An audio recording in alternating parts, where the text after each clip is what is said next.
శ్రీ రామకృష్ణ ప్రభ ఛానల్ను చూడండి, మాసపత్రికను చదవండి.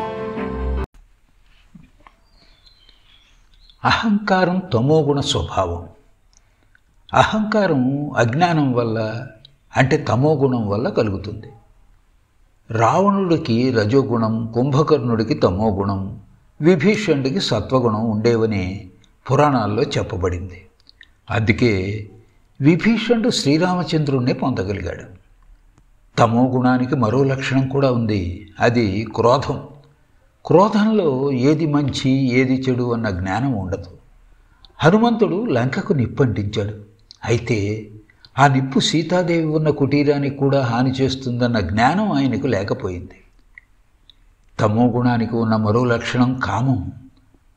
పాథురియా ఘాటాకు చెందిన గిరీంద్ర ఘోష్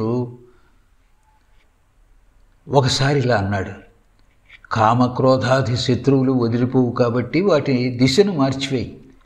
ప్రాపంచిక సుఖాలను కోరుకునే బదులు భగవంతుణ్ణి కోరుకో. సచ్చిదానందుడితో రమించు.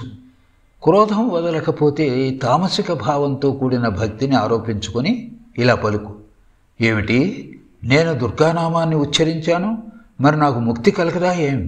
ఇక నాకు పాపం ఏమిటి, బంధనమేమిటి? అటుపైన భగవల్లబ్ధిని పొందాలన్న లోభం కలిగి ఉండు. భగవంతుడి రూపాన్ని మోహించు. అహంకారం నిలుపుకోవాలంటే నేను భగవంతుడి దాసుడను, నేను భగవంతుడి బిడ్డను అనే అహంకారం నిలుపుకో. ఈ విధంగా 6 శత్రువుల దిశను భగవంతుడి వైపుకు మరల్చాలి. అయ్యా, ఇంద్రియాలను సంయమం చేయటం అనేది ఎంతో కష్టమైన వ్యవహారం. గుర్రం కళ్ళకు 2 వైపులా గంతలు కట్టాలి. కొన్ని గుర్రాలకు కళ్ళను పూర్తిగా మూసివేయాల్సి వస్తుంది కదా.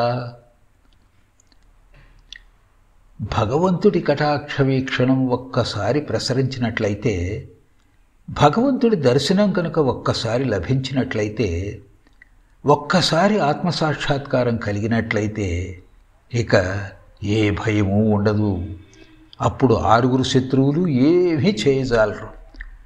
నారదుడు, ప్రహ్లాదుడు లాంటి నిత్యసిద్ధులకు కళ్ళకు గంతలు కట్టుకోవాల్సిన అవసరం ఏర్పడలేదు.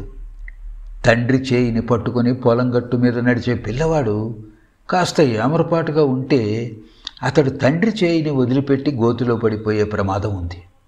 కానీ తండ్రి పిల్లవాడి చేతిని పట్టుకున్నప్పుడు ఆ పిల్లవాడు ఎన్నటికీ గోతిలో పడడు సుమా.